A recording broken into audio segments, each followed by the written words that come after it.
तव्हांजो ॾींहुं अल्लाह जी इताअत में गुज़रे, अल्लाह जी बंदगी में गुज़रे, रब जी याद में गुज़रे, त तव्हांजे लाइ हर ॾींहुं ईद जो ॾिहाड़ो आहे।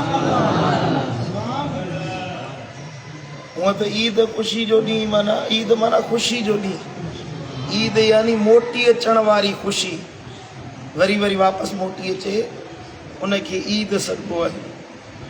अल्लाह ताला दुनिया वारनि खे साल में रुॻी 2 ईदूं ॾिनियूं आहिनि, पर ईमान वारे अमल साले करण वारे बाने खे अल्लाह ताला हर ॾींहुं ईद जो बणाए ॾिनो आहे। साईं फरमायो आहे त तव्हां मां भले में भला मोमिन उहे आहिनि, भला ईमान वारा उहे आहिनि जंहिंजो गुज़रियल ॾींहुं खां ही ॾींहुं जेको गुज़री वियो उन खां हे ॾींहुं अञा वधीक भलो छो न गुज़रे। यानी गुज़रियल ॾींहुं तव्हां जेका इबादत कई, अल्लाह खे यादि कयो, त ईंदड़ ॾींहं में तव्हां अञा वधीक शौक़ सां रब खे यादि कयो, अञा वधीक ज़ौक़ सां अल्लाह खे यादि कयो, अञा वधीक अल्लाह जी मुहबत रखे अल्लाह खे यादि कयो। माण्हू रुॻी रमज़ान में अल्लाह जी इबादत कनि था, तरावियूं पढ़ियूंसीं, रोज़ा रखियासीं, पोइ रमज़ान खां गुज़रण खां पोइ यारो यारी पीरूं लिगारी, सम्झो था। सो असांजो रमज़ान गुज़री वेंदो, पोइ माण्हू अल्लाह जी इबादत करे छॾे ॾींदा आहे। मुंहिंजे मुर्शिद गौसुल आज़म पीराने पीर महबूब सुबहानी सैयदना अब्दुल कादिर जीलानी हसनी हुसैनी रज़ियल्लाहु तआला अन्हु फरमायो, या कौम इन ताबुदुर रमज़ान फ़क़द मदा, जे तव्हां रमज़ान जी इबादत कंदा हुयो त रमज़ान गुज़री वियो। व इन ताबुदून अल्लाह व हुव हय्युन ला यमूत, जे तव्हां अल्लाह जी इबादत कंदा हुयो त उहो अल्लाह अॼु बि क़ाइम हयात ज़िंदा आहे। वो अल्लाह मौजूद आहे, अल्लाह सदाई रहण वारो आहे। पोइ पीराने पीर थो फरमाए त रमज़ानी न थियो बल्कि रहमानी बणिजी ॾेखारियो। जेका शइ तव्हां रमज़ान में सिखी, कुझु इबादतूं कयूं, नफ़िल पढ़िया, फ़र्ज़ी नमाज़ पढ़णी आहे, पोइ सदाई उन्हनि ते इबादत कंदा रहो, उन्हनि जे मथां दवाम इख्तियार कयो, इस्तिक़ामत धारियो, मुस्तक़िम बणिजी वञो। इस्तक़िम कमा उमिरत, जीअं अल्लाह तव्हांखे इस्तिक़ामत रखण जो अमुर ॾिनो आहे, ईअं इस्तिक़ामत धारे बीह रहो। दीन जे मथां अधु अधूरी इबादत न कयो। हिकिड़े ॾींहुं इबादत कईसीं, वरी पोइ छॾे ॾिनीसीं, 2-3 ॾींहं इबादत कईसीं, वरी छॾे ॾिनीसीं। मदीने वारे साईं फरमायो, इहा शइ अल्लाह खे न वणंदी आहे। अल्लाह खे उहा इबादत वणंदी आहे जेका हमेशह अदा कई वञे। साईं करीमन फरमायो, उन माण्हू वांगुरु न थिजो, उन माण्हू जहिड़ा न थिजो जेको हिकिड़े ॾींहुं तहजुद नमाज़ पढ़णु शुरू करे, नफ़िल पढ़णु शुरू करे, 2-3 ॾींहं गुज़रण खां बाद में उहा इबादत वरी छॾे ॾे। उन माण्हू जे लाइ न थिजो, भली थोरी हुजे पर उहा इबादत सदाई कंदा रहो, हमेशह कंदा रहो, अल्लाह ताला तव्हांजे मथां राज़ी थी वेंदो। इस्तिक़ामत यानी हमेशगी।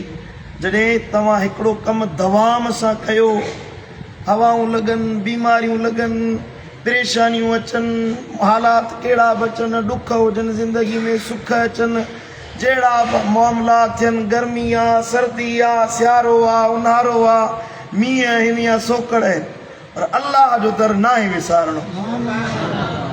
क़ुरान थो फरमाए, इन्नल्लज़ीन क़ालू रब्बुनल्लाह सुम्मा इस्तक़ामू, जन चयो असांजो रब अल्लाह आहे, उहो इन ते इस्तिक़ामत धारे बीह रहे।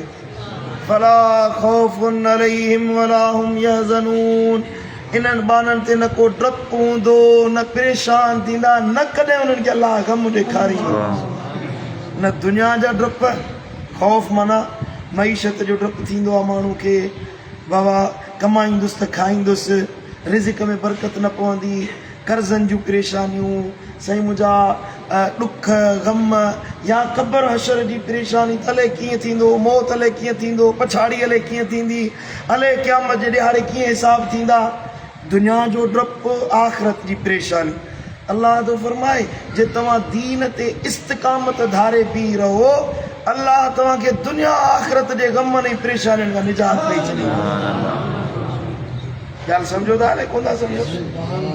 ॿी जॻह ते रब तो फरमाए इन्नल्लज़ीन क़ालू रब्बुनल्लाह, उहे माण्हू जन चयो असांजो रब अल्लाह हुआ, सुम्मस्तकामू, हुन ते इस्तिक़ामत धारे बीठा, हमेशगी धारे बीठा, सदाई जे लाइ अल्लाह जो ज़िक्र कंदा रहिया, नमाज़ नथा छॾनि, तहजुद नथा छॾनि, रब जो ज़िक्र नथा छॾनि, क़ुरान जी तिलावत नथा छॾनि, मस्जिद जी मुहबत नथा छॾनि, अल्लाह जे दीन जी मुहबत नथा छॾनि, अमल कंदा था रहनि हर हाल में। जॾहिं उन्हनि जी दिलि अल्लाह जे ज़िक्र सां थी वञे, उन्हनि जी मुहबत मदीने वारे साईं सां थी वञे, दुनिया जा रिश्ता नाता यारियूं मुहबतूं सभु छॾे ऐं मालिक सां मुहबत रखण वारो। ॻाल्हि सम्झो था हले कोन था सम्झो? हर शइ खे छॾे अल्लाह जो माण्हू बणिजी वञे। अल्लाह जो क़ुरान तो फरमाए ततनज़्ज़लु अलैहिमुल मलाइका, उन जे मथां अल्लाह पंहिंजा मलाइक नाज़िल फरमाईंदो आहे। मलाइक हली ईंदा आहिनि, अचे चवंदा आहिनि अल्लाह तख़ाफ़ू वला तहज़नू, ग़म न कयो, परेशान न थियो, ॾुखारा न थियो, तव्हां ख़ौफ़ज़दा न थियो। ऐं अल्लाह तो फरमाए व अबशिरू बिल जन्नति लती कुंतुम तुअदून, ओ इस्तिक़ामत धारे बीहण वारा, ओ दीन जे मथां कदम जमाए बीहण वारा, तोखे मुबारक हुजे जो अल्लाह तुंहिंजे लाइ जन्नत जो वाइदो करे छॾियो। जहिड़े ई जन्नत जी ख़ुशख़बरी। तव्हांखे जन्नत खपे की न खपे? अमल कयूं था जन्नत खपे। हूअं त नतीजनि जी ख़बर नथी पवे, पर हे जेको अमल आहे दीन ते इस्तिक़ामत धारे मज़बूती सां बीहो। लोटा ॾमा ईंदा, माण्हू खिलंदा, ॾाढ़ी रखंदासीं त माण्हू खिलंदा, बाबा मुलो थियो आहे, सम्झो था? बाबा दिलबर साईं ॾे थो वञे, बाबा हे हाणे साईं पटको पातो अथई, साईं हाणे वरी फ़क़ीर थियो आहे, तुंहिंजा अबा ॾाॾा साईं मुंहिंजा हे कमु करे विया, तूं वरी साईं वॾो फ़क़ीर थियो आहे। माण्हू खिलंदा, मेणो ॾींदा। तव्हां जॾहिं फ़क़ीरी में हिन रस्ते में ईंदव, जॾहिं दीन ते अमल कंदव, हाणे तव्हां दीन जी ॻाल्हि ॿुधी, साईं मुंहिंजा राशिद आयो, तव्हांखे तकरीर करे ॿुधाई, सॼो महीनो महिनत कई, हाणे तव्हां हली आयो फज़लाबाद शरीफ़ मातली में, तव्हां नसीहत ॿुधी, तव्हां चयो हाणे वञी नेक साले थियूं, दीन ते अमल कयूं, माण्हू पोइ तव्हां ते खिलंदा, माण्हू तव्हां ते चथर कंदा, चवंदा हाणे हे फ़क़ीर थियो आहे। तव्हां हुन ते अल्लाह जी लानत विझो, चओ त तूं वञी धूड़ पा, तुंहिंजो शैतानी कमु धूड़ पाए, असांजे यार सां यारी रखी आहे तोड़ असीं बाबा अमल वारा थींदासीं। दुनिया जी परवाह नाहे, हिकु न रुसे होत घोरी बाज ॿियनि था। ॻाल्हि सम्झो था हले कोन था सम्झो? माण्हू खिलंदा, ज़रूरु तकलीफ़ ईंदी।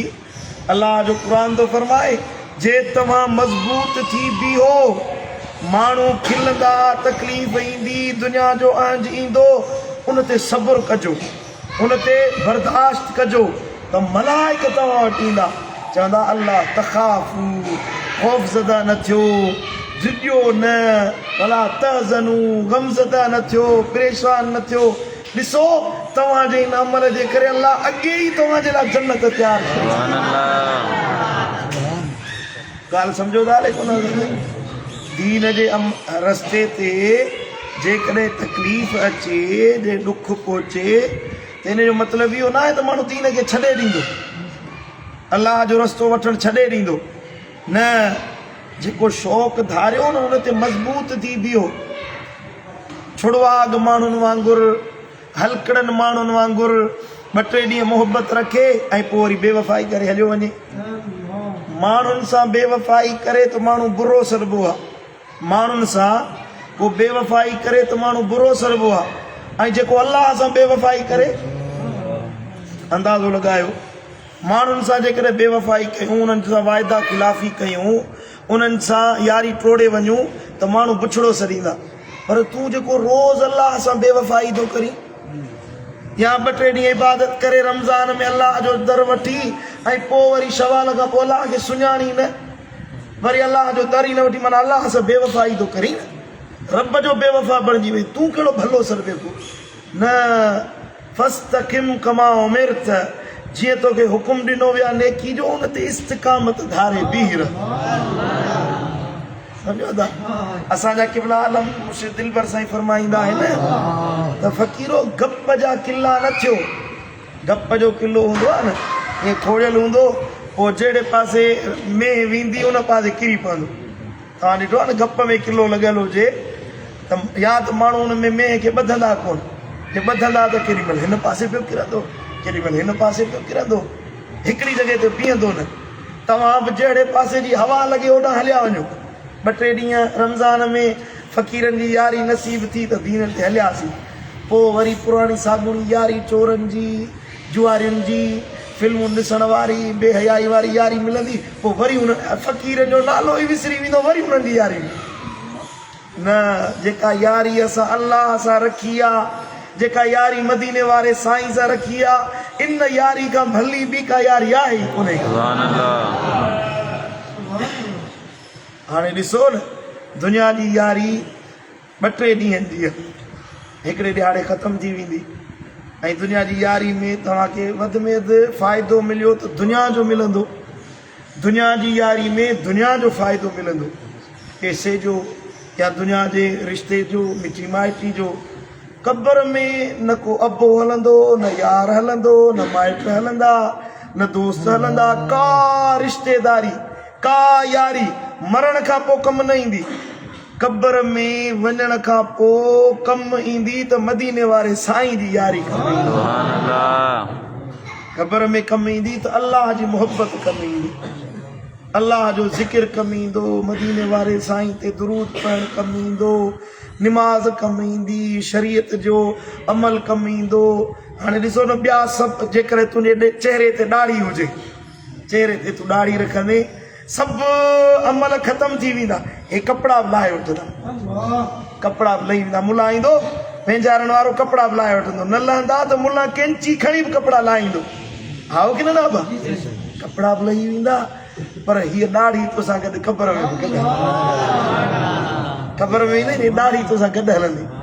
मलाइक ॾिसंदा, को धारियो न मुस्तफ़ा जो गुलाम आयो आहे। का ॻाल्हि सम्झो था? अरे कोन सम्झो था? सभु शयूं छॾे अल्लाह जा बणिजी वञो। पोइ अल्लाह तो फरमाए, जॾहिं तव्हां मूंखे यादि कंदो, फ़ज़कुरूनी अज़कुरुकुम, तव्हां मूंखे यादि कंदो, मां अल्लाह वरी तव्हांखे यादि कंदुसि। तव्हां मुंहिंजा बणिजी वेंदो, मां तव्हांजो बणिजी वेंदुसि। तव्हां मुंहिंजो घर वसाईंदो, मां वरी तव्हांजा घर आबाद कंदुसि। तव्हां मुंहिंजे घर ॾे पेर भरींदो, मां अल्लाह वरी तव्हांजे घरनि खे ख़ुशहाल बणाए छॾींदुसि। अॼु रोईंदो साईं, हे ॾुख आहे, हे गम आहे, हे परेशानी आहे, सबबु पुट हिन जो इहो आहे जो तूं रब जो दर विसारियो आहे। थोरी तकलीफ़ जे माण्हू वरी अल्लाह ते कावड़िया वेठा हूंदा।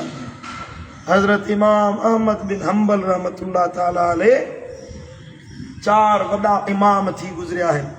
हिकिड़ो त इमाम आज़म अबू हनीफ़ा जंहिंजा असां मुक़ल्लिद आहियूं, ॿियो आहे हज़रत इमाम अहमद बिन हम्बल, जेको हींअर उर्दन में, सऊदी अरब में, दुबई में इहे जेके मुस्लमान आहिनि न, उहे वरी उन इमाम जी पैरवी कंदा आहिनि। उन ज़माने में वक़्त जो ख़लीफ़ो, वक़्त जो बादशाह मामून रशीद उन दावा कई त अल्लाह जो जेको क़ुरान आहे सो मख़लूक आहे, जीअं आम मख़लूक आहे। हज़रत इमाम अहमद बिन हम्बल चयो न, अल्लाह पाण बि क़दीम आहे, अल्लाह जो कलाम बि हमेशह वारो आहे, क़दीम आहे, इहो हादिस न आहे। त उहो बादशाह हुया, बेवकूफ़ अणपढ़िया, सो हज़रत इमाम अहमद बिन हम्बल ते कावड़जी पियो। पोइ चई फतवा ॾियई, हुन हद जारी कराई, हुकुम ॾिनई, जेको मुंहिंजे अक़ीदे खे न मञंदो हुनखे सज़ा ईंदी। वॾा वॾा आलिम, मौलवी, मुफ़्ती सभु फिरी विया, बादशाह जो डंडो जो ॾिसी सभु फिरी विया इन अक़ीदे तां, जेको अहले सुन्नत जो अक़ीदो आहे। उन छॾे ॾिना, जो मामून जी ॻाल्हि ते हलंदा, माराए थो असांखे घटि वधि ॻाल्हाईंदो, माराईंदो। पर इमाम अहमद बिन हम्बल चयो, माराई, क़त्ल कराई, क़ब्र में पूराए छॾी, ज़िंदा दफ़न कराए छॾी, पर जेको हक़ीक़ी अक़ीदो आहे हिन तां कोन फिरंदुसि। पोइ छा कयो जो रोज़ हिकिड़ो माण्हू मुक़ररु कयईं त हज़रत इमाम अहमद बिन हंबल खे कोड़ा हणे, इमाम अहमद बिन हंबल खे कोड़ा हण। पोइ 10 ॼणा माण्हू मुक़ररु कयईं, 10 ॼणा जेके रोज़ हज़रत इमाम अहमद बिन हंबल खे 20 कोड़ा हणंदा हुया। ॿ ॼणा 2 कोड़ा हिकिड़ो हणंदो हुयो त वरी ॿियो माण्हू ईंदो हुयो, उहो वरी ज़ोर सां कोड़ा हणे। माना 2 कोड़नि हणण खां बाद में हिन जी ताक़त घटिजी वेंदी, थकिजी पवंदो त नओं माण्हू अचे जेको इमाम अहमद बिन हंबल खे ज़ोर सां कोड़ो हणे त वधीक तकलीफ़ थिए। रोज़ कोड़ा हणंदो हुयो। हज़रत इमाम अहमद बिन हंबल पछाड़ी वक़्त में हिकिड़े माण्हू जे लाइ दुआ घुरंदा हुया, मौला हुनखे बख़्श कजांइ, मौला हुनखे बख़्श कजांइ। त संदसि साहिबज़ादे पुछा कई त बाबा साईं, इहो रोज़ राति जो उन माण्हू जे लाइ नालो वठी दुआ घुरंदा आहियो, इहो केरु हुयो जंहिंजे लाइ तव्हां रोज़ दुआ था घुरो? इमाम अहमद बिन हंबल फरमायो, इहो माण्हू बगदाद जो हिकिड़ो चोर हुयो, चोर हुयो जंहिं जेल में मामून रशीद मूंखे क़ैद करायो हुयो। मां बि उन जेल में बंदि हुयसि, इहो चोर बि हिकिड़े जेल में बंदि हुयो। पोइ जॾहिं मूंखे कोड़ा हणी ऐं जेल में विझंदो हुयो मामून रशीद, पोइ इहो चोर मुंहिंजे पासे वारी कोठड़ी में हूंदो हुयो। मूंखे चवंदो, अहमद बिन हंबल रब जो दर न छॾिजां, ओ अहमद रब जो दर न छॾिजां। मूंखे 100 दफ़ा चोरी जे करे जेल में विधो अथनि, बुरे अमल जे करे, पर मां चोरी नथो छॾियां। मां बुरे अमल ते इस्तिकामत रखियो वेठो आहियां, तोखे त अल्लाह दीन जे मथां बीहारियो आहे। जे उन चोर जी नसीहत मूं ते अहिड़ो असर कयो जो मां 1000 कोड़ा खाइण जे बावजूद बि ख़ुशि थींदो हुअसि त भला मार मिले थी, तकलीफ़ अचे थी त के अल्लाह जे हुक्म जे मुताबिक़ अचे थी, रब जी रज़ा जी ख़ातिर मिले थी न। पोइ इन जे करे 1000 कोड़ा लॻा, तकलीफ़ आई, पर मूं अहमद बिन हंबल इन अक़ीदे खे न छॾियो। हाणे इन मामून रशीद जी क़बर हिते तुर्की जो शहर आहे तरसूस, उते उन जी क़बर आहे। मां वियुसि उते तरसूस में, पोइ कंहिं माण्हू चयो त अंदरि हज़रत शीस अलैहिस्सलाम जी क़बर आहे। मस्जिद हुई जामे मस्जिद तरसूस, चवंदो उन जे अंदरि हज़रत शीस अलैहिस्सलाम जी मज़ार आहे। हाज़िरी ॾियण जे लाइ वियुसि, उते अंदरि पहुतुसि। जेॾीमहिल ॿाहिरि अचां पियो त पासे में हिकिड़ी क़बर ई लिखियो पियो मामून रशीद जी क़बर आहे। मूंखे हैरत लॻी त मामून रशीद जेको वक़्त जो ख़लीफ़ो सॾाईंदो हुयो, जे इमाम अहमद बिन हंबल खे कोड़ा हणाया, अज़ियतूं पहुचायूं, अॼु उन जी क़बर ते को ख़तमे ॾियण वारो बि कोन्हे। मामून रशीद जी हुकूमत मिटिजी वई, मामून रशीद जो नालो मिटिजी वियो, मामून रशीद जी हैसियत मिट्टी में मिली वई। अॼु माण्हू यादि कनि था, पैरवी कनि था, तक़लीद कनि था त इमाम अहमद बिन हंबल करे रहिया। मामून रशीद इहे चई त ॿुध, जे तूं मूंखे तकलीफ़ थो ॾीं त असांजो इंसाफ़ जनाज़ा कंदा, जनाज़नि में ख़बर पवंदी त केरु हक़ ते आहे केरु ना हक़ ते आहे। पोइ मच्छी मारींदे मामून रशीद मरी वियो, मच्छी मारींदे। इमाम जलालुद्दीन सुयूती थो फरमाए, मच्छी मारींदे मामून रशीद मरी वियो। नौकर चाकर हुयसि, उन्हनि हिन तरसूस में गुसुल कफन ॾेई वञी पूरे आयसि। पर इमाम अहमद बिन हंबल जो जनाज़ो पिया खणनि त 10 लख मुस्लमान असल जनाज़े में शरीक थिया। उन ज़माने में 10 लख मुस्लमान आया। इहो छा आहे? दीन जे मथां इस्तिकामत धारे बीहण। अमल वारो माण्हू थिए पर अधु अधूरो अमल न करे, सदाई कंदो रहे, इहा इस्तिकामत आहे। अमल कंदा रहो, नेठि त अलाह महिरबानी कंदो न। बा ॻाल्हि सम्झो था, हले कोन था सम्झो? हे जेको बल्ब आहे न, बल्ब सेवर बत्ती ॿरे थी, इन खे ठाहिण वारो हुयो अंग्रेज़, थॉमसन नालो हुयसि, अंग्रेज़ हुन ठाहियो हुयो। पोइ हिकिड़ो दफ़ो बल्ब ठाही, कामयाबु कोन थियो, वरी ॿियो दफ़ो ठाही। उहो जो पुराणा बल्ब हूंदा हुया शीशे वारा, यादि अथव न? हाणे त सेवर अची विया आहिनि, ट्यूबलाइटूं अची वियूं आहिनि। उहो बल्ब हुन ठाहियो थॉमसन। पोइ हिकिड़ो बल्ब ठाही, वरी ॿियो ठाही, वरी टियों ठाही, चौथों ठाही। 1000 दफ़ा कोशिशि कई। घणा दफ़ा? 1000 दफ़ा।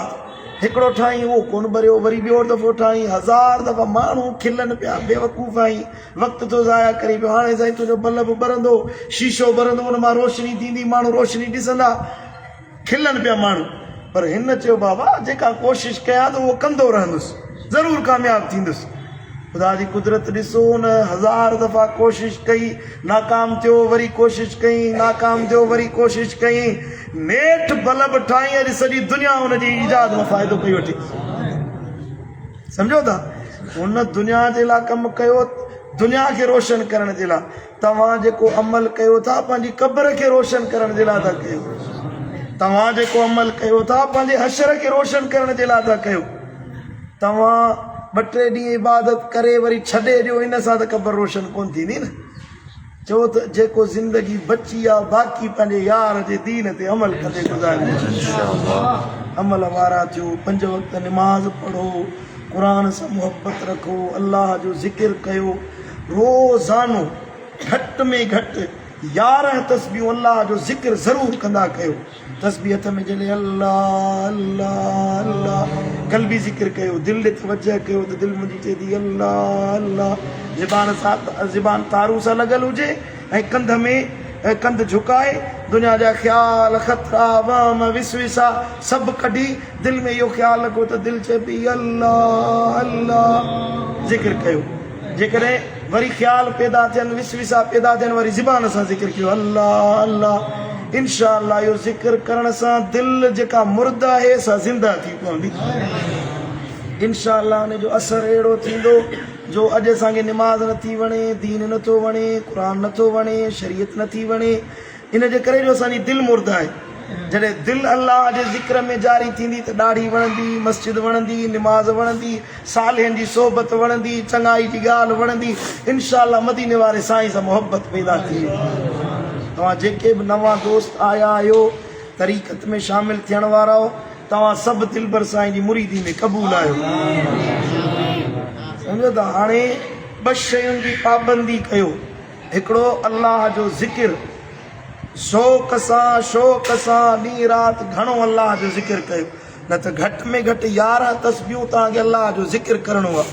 5 वक़्त निमाज़ पढ़ो, शरीयत जी पाबंदी कयो। ॿियो त अल्लाह वारनि जी सोबत में अचणु वञणु न छॾियो। हे जेको आस्थानो आहे, हे तव्हांजो घरु आहे। हिते हर इस्लामी, हर अंग्रेज़ी महीने जो पहिरियों आचर जेको ॾींहं जो मजलिस थींदी आहे, उन में तव्हां सभई अच वञ रखो। उन महफ़िल में अचो, सिंधीअ में चवंदा आहिनि भेरो न थिए मेरो। अल्लाह वारनि वटि अच वञ रखंदो न, इंशाअल्लाह जेका दिलि मुर्दा आहे सा अल्लाह वारनि जी नज़र सां ज़िंदा थी पवंदी।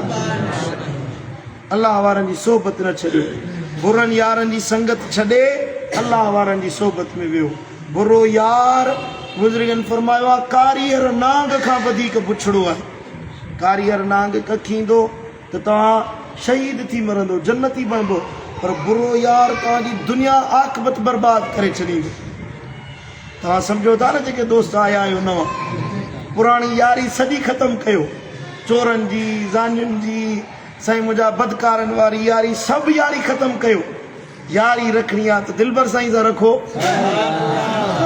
अचो हिन फ़क़ीर सां यारी रखो, इंशाअल्लाह तव्हांखे मुंहिंजो मुर्शिद अहिड़ो कामिल आहे जो हथ मां हथ वठी मदीने वारे साईं ते पहुचाए। सम्झो था, अल्लाह वारनि जी सोबत में वियो त इंशाअल्लाह 2 जहान मोचारा थी वेंदा। अमल वारा थिजो पुट, जंहिं शौक़ सां ज़ौक़ सां अॼु आया आहियो, इन ई ज़ौक़ सां पूरी ज़िंदगी गुज़ारजो। इन ई शौक़, इन ई मदीने वारे जी मोहब्बत में ज़िंदगी गुज़ारजो। अल्लाह ताला असांखे अमल जी तौफ़ीक़ आमीन।